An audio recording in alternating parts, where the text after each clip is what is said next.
चलिए, तो आप सभी जैसा कि अभी अभी अपना रिजल्ट भी देखा और आज के हमारे जो टॉपर हैं वह है अंजलि कुमारी।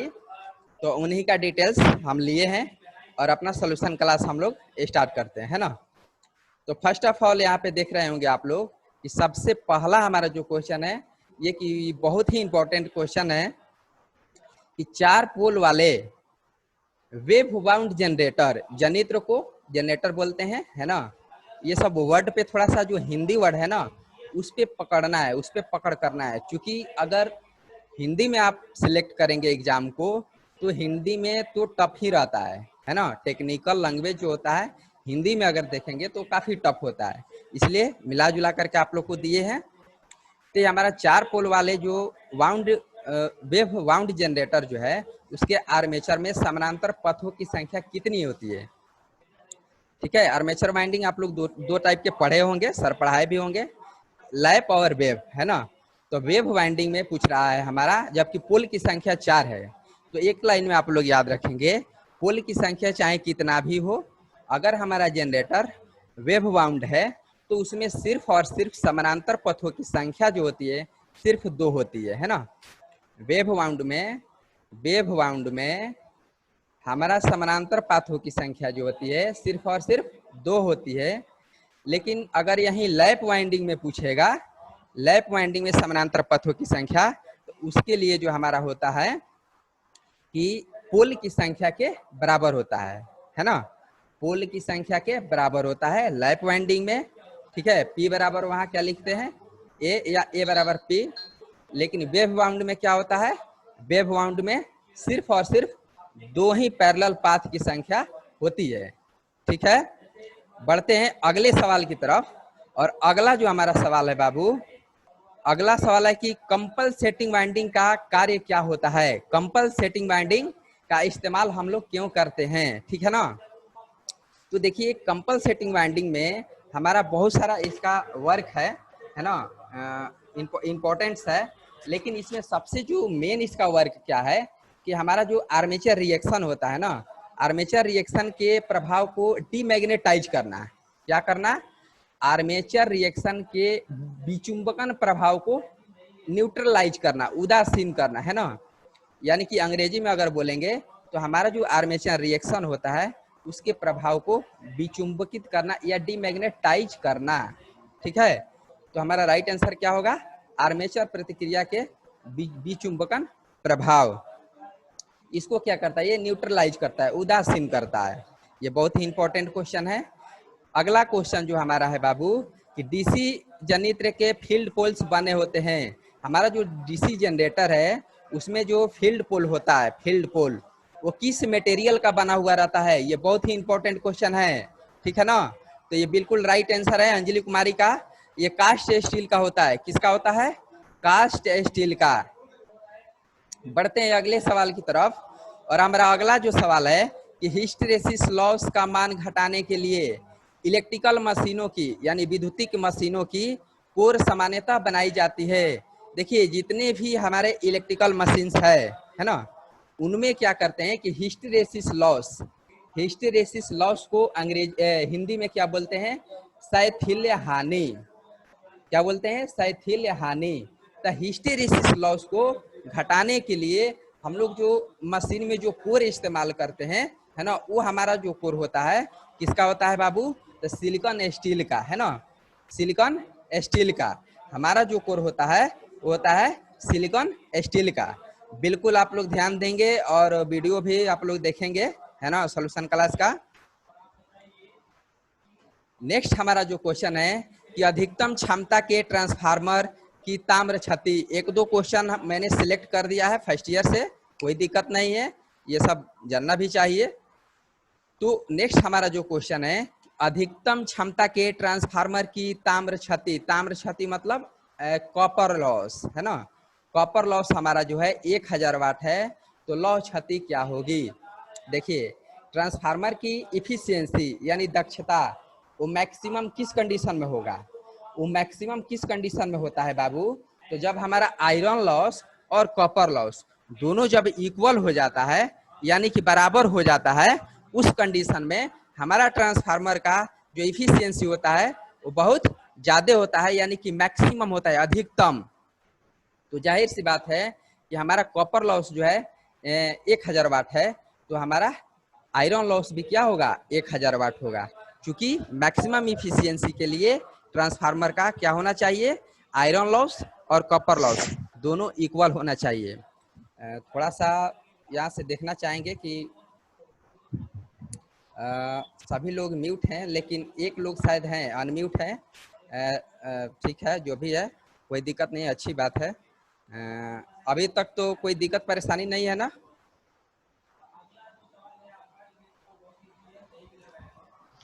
नहीं सर। ओके, साउंड में कोई दिक्कत? नहीं सर। ओके फाइन, चलिए ठीक है। तो चलिए बढ़ते हैं अपने अगले सवाल की तरफ। और अगला जो हमारा सवाल है बाबू, देखिए 6 नंबर, बहुत ही इंपॉर्टेंट क्वेश्चन है ये फार्मूला जिसको याद रहेगा वो फटाफट अपना बनाएगा, कहीं से भी क्वेश्चन पूछ दे। नेक्स्ट हमारा जो क्वेश्चन है कि आपूर्ति आवृत्ति को दुगुना करने पर हमारा भंवर धारा लॉस क्या होगा, यानी कि भंवर धारा होगा, यानी ईडी करंट के बारे में पूछ रहा है। भंवर धारा को क्या बोलते हैं, ईडी करंट। आवृत्ति किसको, फ्रीक्वेंसी की। ये सब छोटा छोटा चीजें आप लोग जानते होंगे, है ना, इसलिए ज्यादा डिटेल्स में जाने की जरूरत नहीं है। तो देखिए इसके लिए हमारा जो फार्मूला होता है बाबू, ईडी करंट के लिए क्या होता है, डब्ल्यू ई। ईडी करंट को हम लोग डब्ल्यू से सूचित करते हैं ना। फार्मूला जो होता है बी एम स्क्वायर, क्या होता है, बी एम, यानी कि फ्लक्स घनत्व का मैक्सिमम, है ना, into F square into T square. T हमारा क्या है, थिकनेस है, ठीक है, एफ क्या है, फ्रीक्वेंसी है। तो ईडी करंट जो होता है हमारा डायरेक्टली प्रोपोर्शनल है किसका, फ्रीक्वेंसी के स्क्वायर का, है ना। तो अगर हम लोग फार्मूला अगर नहीं याद है तो नोट कर लीजिए आप लोग, B M square into F square into T square. ये ईडी करंट के लिए हमारा फार्मूला होता है, आप लोग जानते भी होंगे। तो यहाँ देखिए कि आवृत्ति के डायरेक्टली प्रोपोर्शनल है स्क्वायर के, है ना। तो जाहिर सी बात है कि हम अगर अपना क्या करते हैं कि आवृत्ति को दुगुना कर देते हैं, तो हमारा भंवर धारा यानी कि ईडी करंट जो लॉस है वो क्या हो जाएगा, फ्रीक्वेंसी के स्क्वायर यानी कि 4 गुना हो जाएगा, है ना। तो पूर्व मान की 4 गुना ईडी करंट हमारा लॉस होगा, क्या होगा, 4 गुना हो जाएगा। बस फार्मूला सिर्फ याद रखना है। नेक्स्ट क्वेश्चन है कि आर्मेचर कोर के लेमिनेटेड होने से कौन सी क्षति कम होती है। ये बहुत ही इंपॉर्टेंट क्वेश्चन है बाबू। आर्मेचर कोर, आर्मेचर में जो हमारा कोर होता है उसको हम लोग क्या करते हैं, लेमिनेट करते हैं, है ना। तो लेमिनेट करने का मेन रीजन क्या है, लेमिनेशन करने का मेन रीजन क्या है, इसमें हम लोग लेमिनेशन इसलिए करते हैं कि हमारा ईडी करंट जो लॉस होता है ना, भंवर धारा का जो लॉस होता है वो कम से कम हो, ठीक है। तो अगला हमारा जो क्वेश्चन है कि आर्मेचर कोर सामान्यतः बनाई जाती है, मे भी हो सकता है कि ये रिपीटेड क्वेश्चन हो, है ना। तो आर्मेचर कोर जो हम लोग बनाते हैं वो हमारा किस पदार्थ का होता है, तो ये हमारा होता है सिलिकॉन स्टील, ठीक है। नेक्स्ट क्वेश्चन है कि आर्मेचर में स्लॉट क्यों कटे होते हैं। आर्मेचर में जो हम लोग आप लोग देखे थे, मुझे याद है सेक्शन 1 सेकेंड ईयर सेक्शन 1 जब प्रैक्टिकल कर रहा था तो वहाँ पे हम खुद थे, आप लोग डीसी जनरेटर के अलग अलग पार्ट्स को देखे थे, है ना। उसमें एक चीज आप लोग देखे थे कि हमारा जो आर्मेचर होता है उसमें जो है स्लॉट कटे हुए रहता है ना। तो उसमें जो स्लॉट जो कटा हुआ रहता है उसको हम लोग क्यों कटे हुए रखते हैं, आखिर क्यों कटा हुआ रहता है। तो उसमें जो हम लोग कॉपर ऊपर का जो वाइंडिंग करते हैं, क्वाइलिंग जो करते हैं, आप लोग देखे होंगे कि उसी में हम लोग करते हैं, है ना। तो आर्मेचर क्वाइल स्थापित करने के लिए, ठीक है, मेरा राइट आंसर क्या होगा, आर्मेचर क्वाइल स्थापित करने के लिए। अगला जो हमारा नेक्स्ट क्वेश्चन है कि बहुत ही इंपॉर्टेंट क्वेश्चन है ये भी, इक्वालाइजर रिंग या बार, दोनों नाम से इसको जानते हैं हम लोग, है ना। तो इक्वालाइजर रिंग या बार का मुख्य कार्य दो ओवर कंपाउंड डीसी जनरेटर के समानांतर परिचालन को क्या करना होता है। यानी कि एक लाइन में समझना है कि हमारा अगर दो ओवर कंपाउंड डीसी जनरेटर है, ठीक है, बहुत टाइप का होता है ना डीसी जनरेटर, आप लोग पढ़े हैं। तो उसमें हमारा जो दो है, कौन सा जनरेटर है, ओवर कंपाउंड डीसी जनरेटर है, जो कि एक दूसरे से पैरेलल यानी कि समानांतर में अगर परिचालन करना है तो उसमें हम लोग क्या करते हैं कि इक्वलाइजर रिंग या बार का भी इस्तेमाल करते हैं। तो उसको इस्तेमाल करने का मेन पर्पस क्या होता है ना, ये हमारा क्वेश्चन बोल रहा है। उसमें क्या करता है ये इक्वलाइजर बार क्या करता है कि ये जो दोनों हम लोग जो समानांतर में जो लगाए हैं है ना, DC compound over over over compound जो हमारा जनरेटर जो है जो पैरेलल में लगाए हैं, उन दोनों को स्टेबल स्टेबल मतलब स्थिर है ना, क्या करता है स्टेबल करने का काम करता है, यानी कि दोनों को स्थिर करने का कार्य करता है हमारा कौन सा इक्वलाइजर बार। ठीक है, आई होप कि आप लोगों को अच्छी तरह से समझ में आया होगा।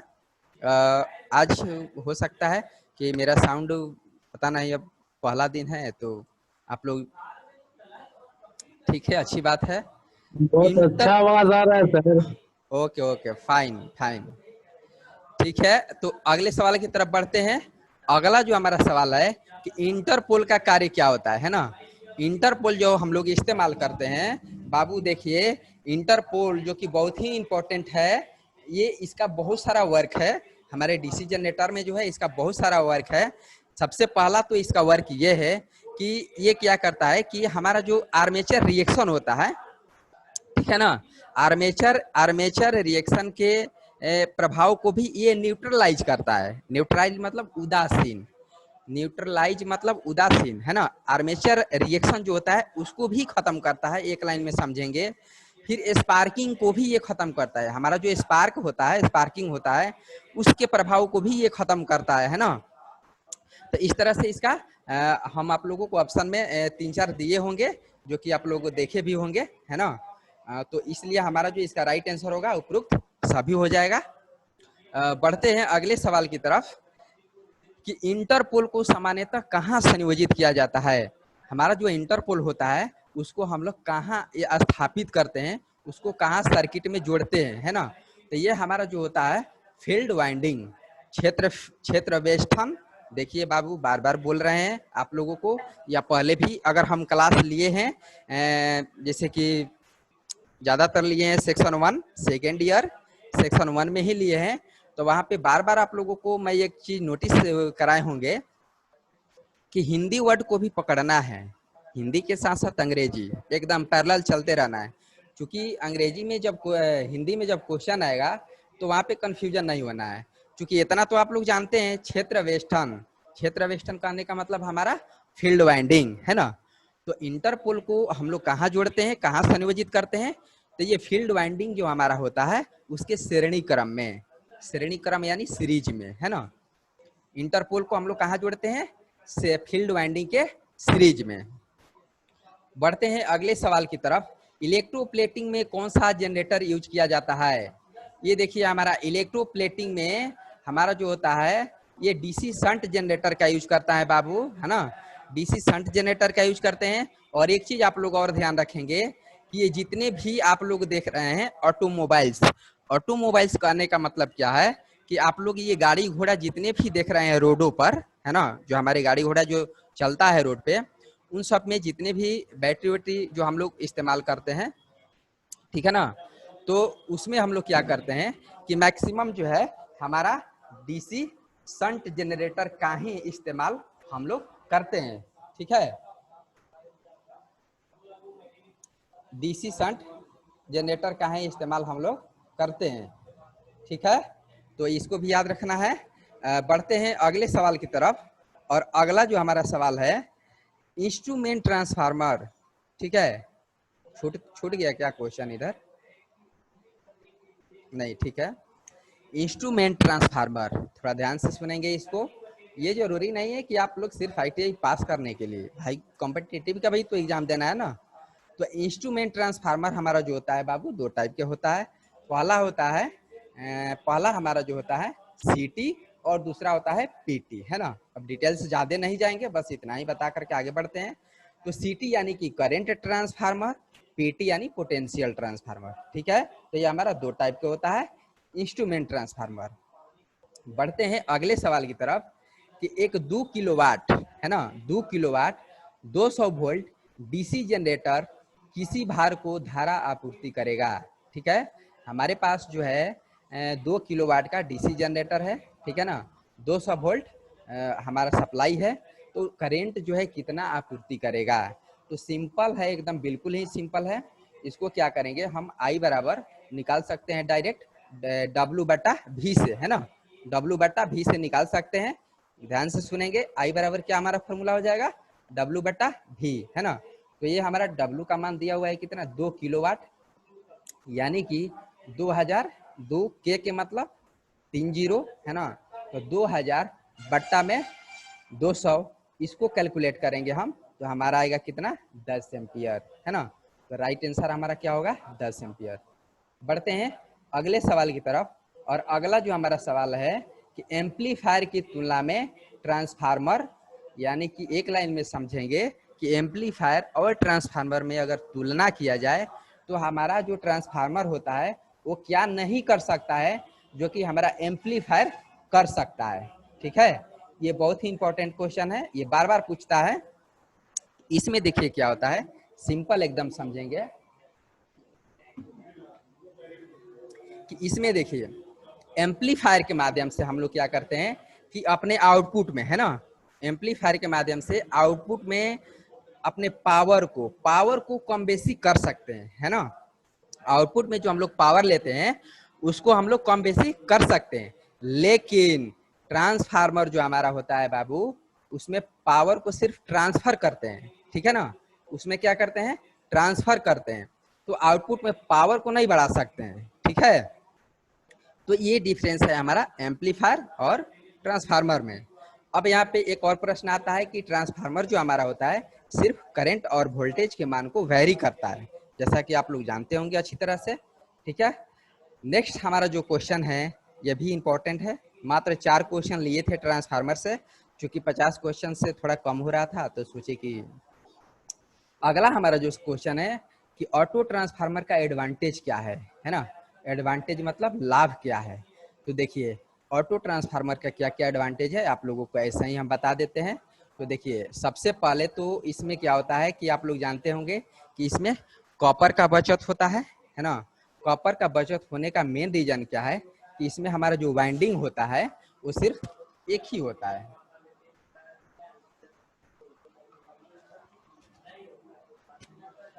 क्या हो रहा है,